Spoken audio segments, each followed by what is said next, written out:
Don in London. Hello, it's January the 22nd, 2013. Just checking my date is right. It's on the right date. January 22nd. Yeah, making this video in the moment of now, as I am. My videos are all about recovery from addiction to either substance or behaviour. My addictive substance, if you like, alcohol. Alcoholic in recovery, one day at a time.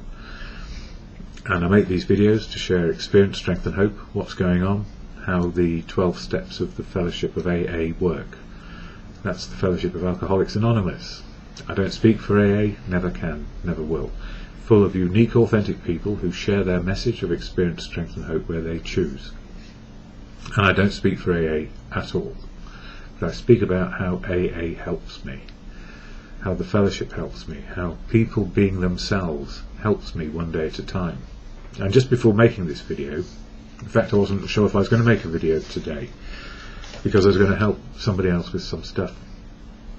And they rang and inquired how I was. How am I feeling? Well, I'm slightly disabled in terms of walking and using my electric bicycle to get about to a place where we were going to meet. So it's not going to happen, which means I can make this video. But we had a long discussion, because they're in Fellowship as well, around matters to do with how do we feel about letting other people down when we've made an arrangement. So I was going to and fro in my head, saying 25 years ago I would have braved the weather and whatever ailed me and got there at all costs, so I wouldn't let them down. And that was the thing. I didn't want to let him down, or her down, both of them. It was a three-way thing. So I feel okay right now, and happy to have had the conversation. We've talked about the Fellowship, the 12 steps, how it helps us learn to live life fresh, no matter what age we may have got to, and no matter what else is going on in life. If we can keep sober today, face life and reality as it is, we can cope by being truthful with each other. And that's how good friendships develop, learning to be ourselves. And I had a couple of other things happen. Emails from people I know, not that anybody else would know them. In fact, they wouldn't know them in the Fellowship. How about that? People I know outside of, still struggling to do it their way. And they're allowed to. People are allowed to find the way which works for them. So I don't say AA is the only way to stay in recovery, or recovered, as some people like to say. I went to one doctor, a young one, who said, with all those years of recovery, you're recovered. And the older, more wiser doctor said, no, he's not. Don't ever say that to him. He's a man in recovery, one day at a time. And the wisdom of the older doctor is, they've seen so many people try and say they're recovered, and then a little time later they're drinking again, because life is really difficult. And it's easy to go back to the old coping mechanism of drink, rather than the new coping mechanism, which is asking for help when life is difficult. And where do I find that help? In the Fellowship of many people with many years of wisdom of living life, both in active alcoholism and active recovery. So who am I going to listen to today? I will listen to the wisdom wherever it comes from. So what is AA? Because I recommend it, but I don't promote it. It won't fix you. It will give you a way of living, or give you the opportunity to find the freedom to live a new way, your freedom, your way, not an AA way. It gives us a toolkit to live a real life. So Alcoholics Anonymous, what is it? I'll share the AA preamble, just about what AA is and is not. So Alcoholics Anonymous is a fellowship of men and women who share their experience, strength and hope with each other, that they may solve their common problem and help others to recover from alcoholism. The only requirement for membership is a desire to stop drinking. And many people just come with a desire to stop drinking and don't stop. but that's none of my business. But is it a desire maybe to stop drinking? There are no dues or fees for AA membership. We are self-supporting through our own contributions. AA is not allied with any sect, denomination, politics, organisation or institution, does not wish to engage in any controversy, neither endorses nor opposes any causes. So you can be yourself and allied to what works for you in your life. Fellowship is there for one thing, and it says our primary purpose is to stay sober and help other alcoholics to achieve sobriety. And the good news is you can find sober, live reality, and keep on living reality if you have that freedom of choice. So first we need to get away from the malady, the thing, the killer addiction. It's shortening your life, it's shortening your ability to cope with reality if you're an alcoholic, because oblivion is preferable to reality in the end, and it takes up all our time looking for it, desiring it, needing it, wanting it, and then to come through that into a place of freedom to live life, your life, as you choose. And you can choose drink or not to drink. It's your choice, and no one's going to stop you, and you can't stop yourself. So what happened? Well, a toolkit, the 12 steps, make it possible just to live life one day at a time, cope with it, deal with it, be profoundly happy in it, and also profoundly sad when life is sad. So it's not going to cure all and fix everything. It offers the opportunity to be able to face reality, and in my case come out of a 35-year misunderstanding of how to live and start afresh. So I'm jolly grateful for the people who keep on going back to meetings. Anyway, a bit about more to do with meetings now, because some people remain deluded, and I could be deluded as well. So my notes this morning: Alcoholics Anonymous. Help yourself to say no to the wrong advice for you. Very important in recovery, and in the beginning we are still driven mad by 1,000 forms of misunderstandings, not about our drinking, because that has become obvious, more to do with how to live life free, freedom of choice in every moment of now, the can-do, can't-do of life. I can do this, I can't do that. I can have freedom of choice, I cannot drink. Well, I can if I want to, I choose not to. Yeah, I received an email from a friend this morning, and I've not been in contact with them for some years. And for some years after leaving the fellowship, they have pursued their own recovery, and for a good many reasons, and one very bad one, recovery did not work as suggested in all the literature of AA. Paying attention to the wrong people in the wrong places doing the wrong things reminds me that fellowship is a very human enterprise. And the trouble with human beings is some things we do don't necessarily help all the people all the time. In order to get our freedom to live to good choices, we have to find the right people in the right places doing the right things, one day at a time. And some days we find the wrong people, the wrong place, and the wrongdoing going on. And the worst part of it, the right people can turn into the wrong people, the right place can turn into the wrong place, and the right things can become the wrong things. This is what we learn in life. There's no right and wrong, and it stays that way. And the right and wrong people might stay that way either. People change. As we progress, we learn what is good for us and where freedom is just for one day and not a lifetime. And this is the problem with human beings who get to the end of the road and in the last chance saloon. We're still trying to fix ourselves. Anything we humans do is a process of change. What used to work for us, like drinking and everything that went with it, becomes something we need let go or suffer an untimely death. If we are alcoholics, admit and accept it. We often get stubborn and revolt because we are frustrated and we want the one freedom we cannot have, which is to go back to drink.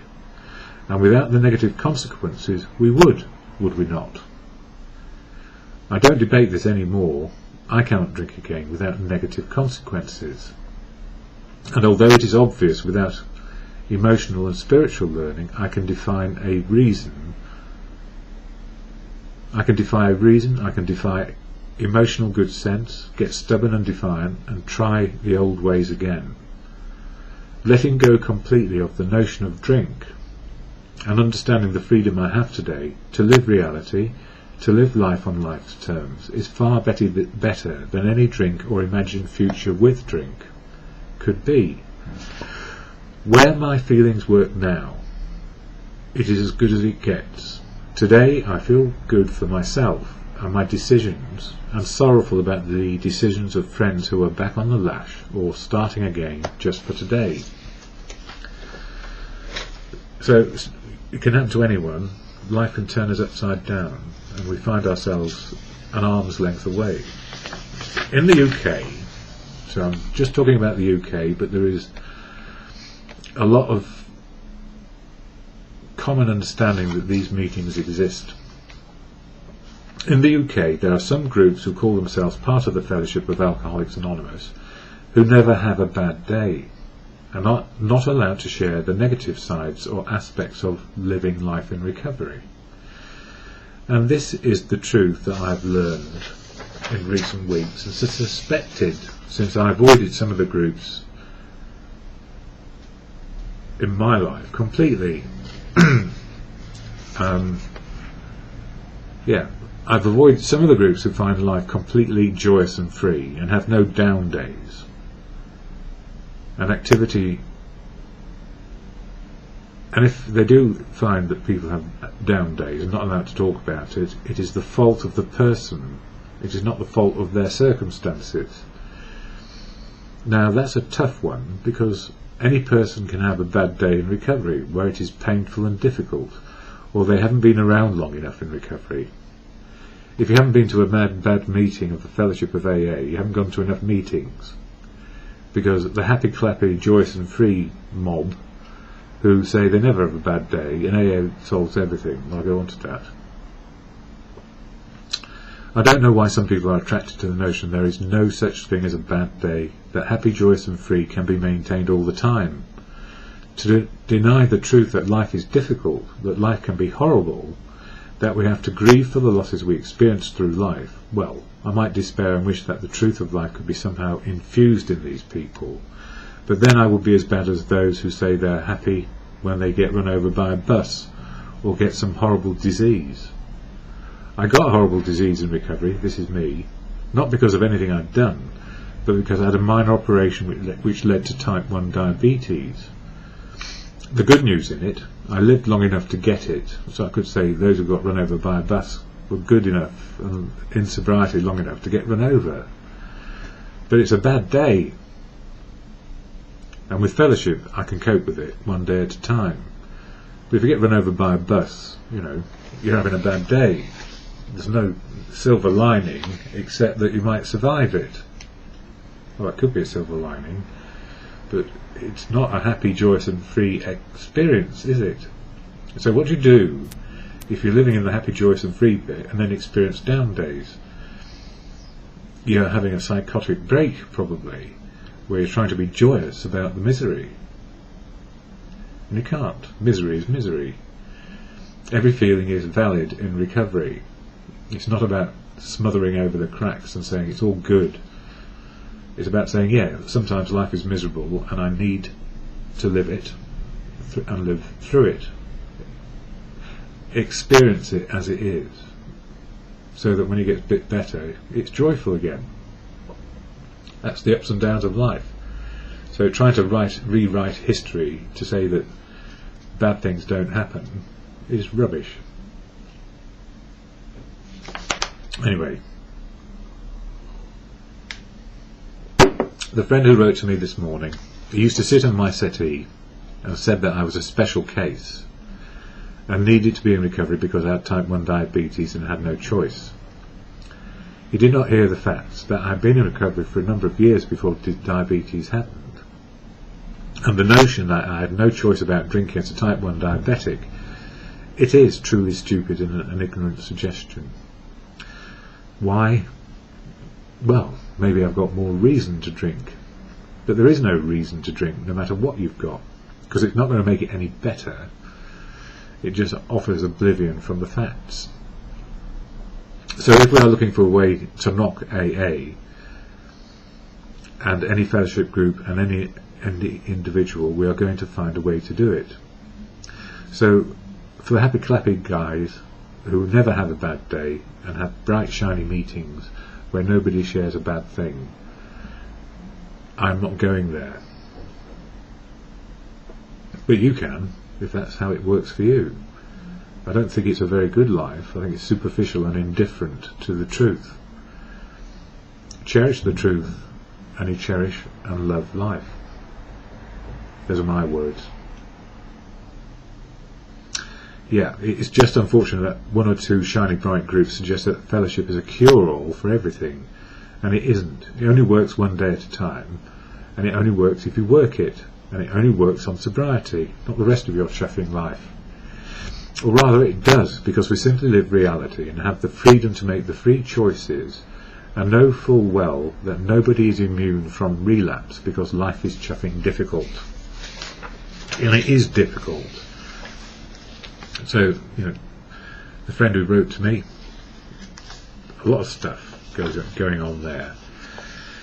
And the friend who went to the bright shiny fellowship groups decided recently that normal fellowship groups, full of good, full of bad, and full of the ugly of life, are far more attractive, not promoting it, attractive because what you see is what you get, rather than those who would promote themselves as saviours, not only of the alcoholic, that their worldview is the chuffing best.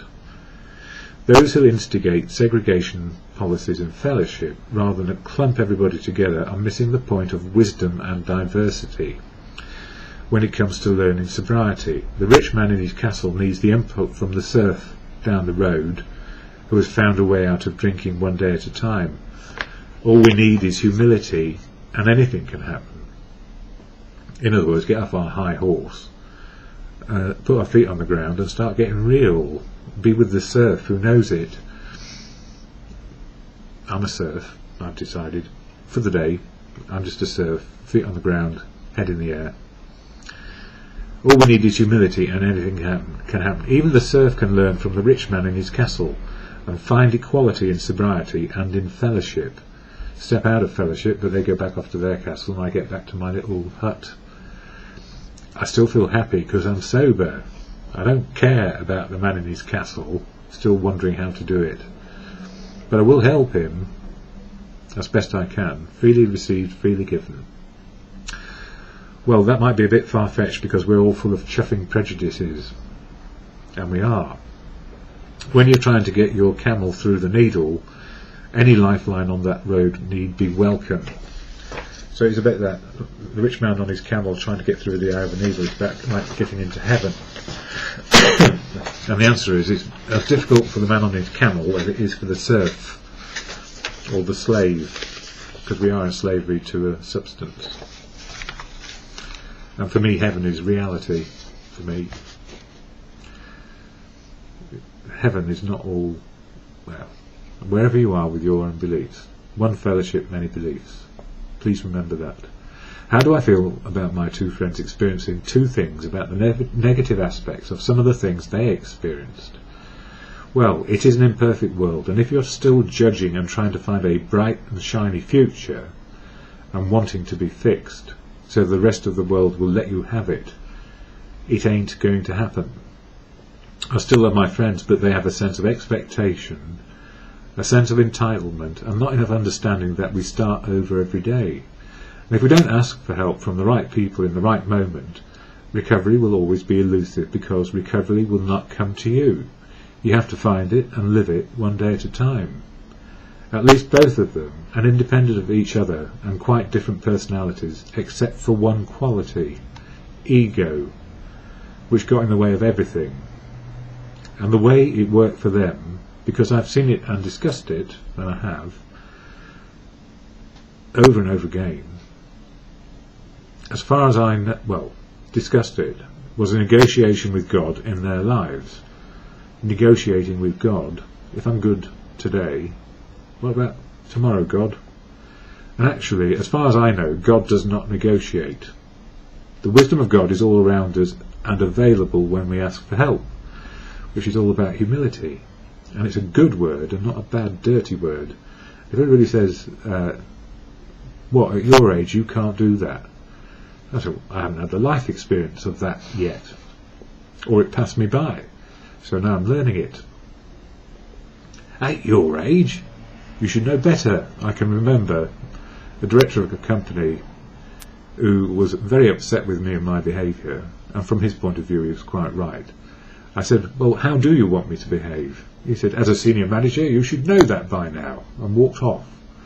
That's how angry he was. He didn't want me there anymore. I was a thorn in his side, and I kept on prodding him with a great big stick. My conscience and my integrity. Anyway, he broke me because of that. Things we do, I don't know. Anyway, the same is true. God does not negotiate. The wisdom of God is all around us and available when we ask for help. And God works in mysterious ways? Well, if you put your hand up in a meeting and say, I need some help and I don't know how to do this, and I'm absolutely baffled, somebody somewhere may have a suggestion or two. They won't tell you how to do it because it might not be right for you, but they may have some suggestions which you can put into practice, so the problem isn't solved and fixed. Every day is new. Every day we meet new people, and the old problems can come surfacing back as well. Just because you're being good one day, God does not negotiate. The wisdom of God is all around us and available when we ask for help. Just because you're being good one day, sober, does not mean you are entitled to anything at all, other than the prospect is one good day. And if I get to bed to sleep tonight and wake up sober, I can start again for another day. That's how it works for me. Now, in chapter 5 of the AA Big Book, How It Works, where it suggests that fellowship has rarely seen a person fail if they thoroughly follow the path. And that is very true. No argument. It's like a theory, if you like, but then comes the practice. If you are a perfect specimen in recovery, you can thoroughly follow the path. And the one part which is often forgotten is humility to keep on learning the path, because the path, the journey of life, changes one day at a time. You might do repetitive things day after day after day, but that's the journey of life. And everything you encounter, if you have humility and don't know the answers all the time, is good. Problem solving is part of life. Sometimes we have the answers, and many times it's joint answers. So it's not about ego, I did it my way, it's we did it together. And that's very true. If you're a perfect specimen, rarely have we seen a person fail, but I've yet to see a perfect specimen. And I'm imperfectly perfect in the ever-present moment of now. And the one part which is often forgotten is humility to keep on learning the path. There is no exam, pass or fail. In recovery we live one day at a time, we make progress, and if you expect a bright shiny medal at some point, it usually comes in the form of a piece of tin or a chip. For the number of days sober or the number of years sober, I like my chips. I've actually got some nice ones, and I drill a little hole in and put a ring in so you can stick it on your key ring. Or as I do, I put my one day at a time one, the very first one I've got it on a little chain with beware, allergic to other dog tags, beware, allergic to alcohol, type 1 diabetic, and then one says love and cherish always, to love, to be loved back, and useful. Those are the things which are really important to me. So, yes, I like my chips and I feel good about receiving them, although I didn't get last year's, and it's a bit late to go and get one. Only my ego will stop me. My ego will say, well, I'll get my chip for this past year. People might think I've only just got there. Or should I just wait for the next one? I don't know. Ego will stop me because I fear that people will think I'm less time sober than I am. Now, that's my self looking in the mirror saying, what will people think of me? Rather than, why don't I just go get the medal? There's one, it's Tuesday, where could I go? Friday lunchtime at Hines Street. They do medals, or chips. It's only a bit of bronze, but it's nice to get. I'll ask them if I'm allowed to collect one, even though it's rather late in the year. Anyway, I can ask them and see what they say, because they may be reluctant, because it's normally, has anybody had an AA birthday in the last week rather than 6 months ago? I would still like to have it. Yeah, there you go. I like my chips and feel good about receiving them. The point is this, and made very clearly, that ego will kill a person and their recovery, because if you don't get what you think you deserve for whatever reason, you are still in fantasy land and feel entitled to something rather than working for it. It works if you work it, in other words. Fortunately, alcoholism is an equal opportunity killer, from gutter to castle keep, from believer in God to atheist to agnostic to those who believe in good over bad, without humility to keep on learning life and know that the answers and the solutions are always around us if we ask, and continually ask for help from anyone, anywhere, and not just in fellowship. Now that's the chuffing bloody brilliant part of it. You can get help from anywhere, and AA is not the only answer. Don't forget, fellowship for sobriety. When I'm sober, the rest of life can work. You can be sober today, you can be drunk today. If you're sober today, your freedom to choose a path is open, and the door to the pub is only a few steps away, so you can always change your mind. Or some people say the next drink is only an arm's length away, and in a split second the deed can be done. And I've heard it and seen it and understood it. The deed can be done, the drink taken, and then if we are fortunate and have enough wits about us, we realise what we have done and hopefully can make a choice to the good. Self-harm can lead into a downward spiral so quickly, and self-forgiveness is the key, or there is no forgiveness for this life and where it might lead. I don't fear a drink, I choose not to have one, and if for any reason life turned me upside down to the point where I could not cope, I hope that I would be able to ask for help and get help, which would happen sooner rather than later, or when it was too late, rather than it being too late for it to happen. Alcoholism is a fatal malady, and yet even in recovery we can treat it with forgetfulness and contempt. Even though I've written these words, I feel like, even though I've written these words which sound quite negative, in other words, watch out for those people who are not good for you. They make you feel less than or downtrodden.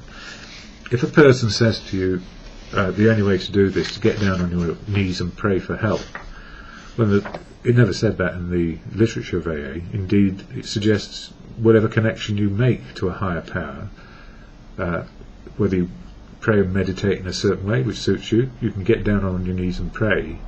But if some old timer comes along and says, part of this is, as I am your sponsor, to get down on your knees and pray, which is with the finger pointing like that at the person, would I choose that person as a sponsor? No chuffing way.